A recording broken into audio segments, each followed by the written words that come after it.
ஒரு நாள் மாலை திமிஷ்க் நகரத்திலிருந்து செல்லும் இரஜ பாட்டையிலே ஒரு நடுத்தர வயதினரும் அவரின் இளம் மகனும் நடந்து சென்று கொண்டிருக்கிறார்கள். அவர்கள் இருவரின் முகத்திலும் ஒரு தெய்வீக கலை ஒளி வீசிக் கொண்டிருக்கிறது. விறுவிறுவென அடியெடுத்து வைத்த அவர்கள் இருவரும் இறுதியாக ஓரிடத்தை அடைந்தனர். அவ்விடம் விழாக்கோலம் பூண்டு காட்சியளித்துக் கொண்டிருந்தது. மக்கள் அங்குமிங்கும் குழுமி யாதேதோ பேசிக்கொண்டு நின்றார்கள். பாமரர்களும் பண்டிதர்களும் புரோகிதர்களும் பாதிரிகளும் வழி எங்கனும் நிரம்பி வழிந்து கொண்டிருந்தார்கள்.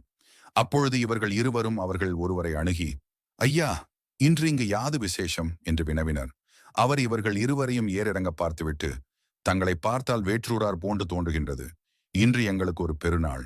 அதோ தெரிகின்றதே ஒரு மலை.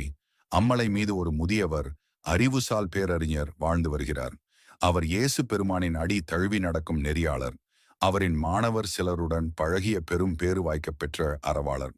அவர் ஆண்டுக்கு ஒரு தடவை எங்களுக்கு தரிசனம் தருவார். அந்நன்னாள் தான் இந்நாள்.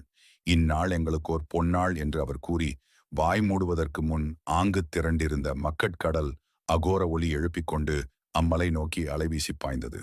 இதை கண்டதும் அந்த நடுத்தர வயதினருக்கும் அவரின் இளம் மகனுக்கும் தாங்களும் ஆங்கு செல்ல வேண்டும், ஆங்கு என்ன நிகழ்கின்றது என்பதை காண வேண்டும் என்னும் பேரவா அவர்களின் உள்ளத்தில் முகிழ்த்தது. அடுத்த கணம் அவர்களின் கால்கள் அவர்கள் அறியாமல் அம்மலை நோக்கி இழுத்துச் சென்றன. சென்று அவர்கள் ஆங்கு முன்னணியிலே போய் அமர்ந்து கொண்டிருந்தார்கள். இதைக் கண்டதும் ஆங்கு குழுமியிருந்த மக்கள், யார் இவர்கள், யார் இவர்கள் என்று ஒருவர் முகத்தை மற்றொருவர் பார்த்து கண்மொழியால் வினவிக் கொண்டார்கள்.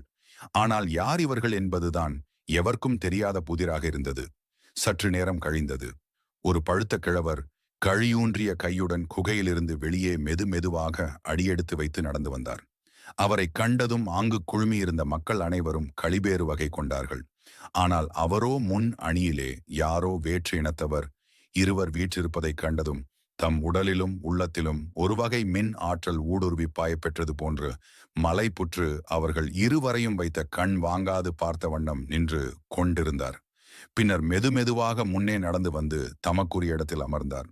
அதன்பின் அவ்விருவரையும் நோக்கி, ஐயன் மீர், தாங்கள் யார்? எங்கள் இனத்தவரா அல்லது இறையருள் பெற்ற பேரினத்தவரா என்று வினவினார்.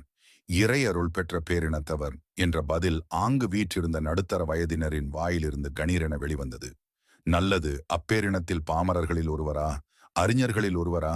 அப்பேரினத்தின் பாமரர்களில் ஒருவன் அல்லன். தாங்கள் என்னிடம் ஏதேனும் கேட்கின்றீர்களா, அல்லது நான் தங்களிடம் ஏதேனும் கேட்கவா? தாங்களே கேளுங்கள், விடையளிக்கிறேன். சரி, தங்களுடைய இனத்தில் சுவனப்பேறு பெற்றவர்கள் உண்ணவும் அருந்தவும் செய்த போதினும் அவர்களின் உடலிலிருந்து மலக்கழிவு ஏற்படாது என்று கூறப்படுகின்றதே, அது எவ்வாறு? அன்னையின் வயிற்றில்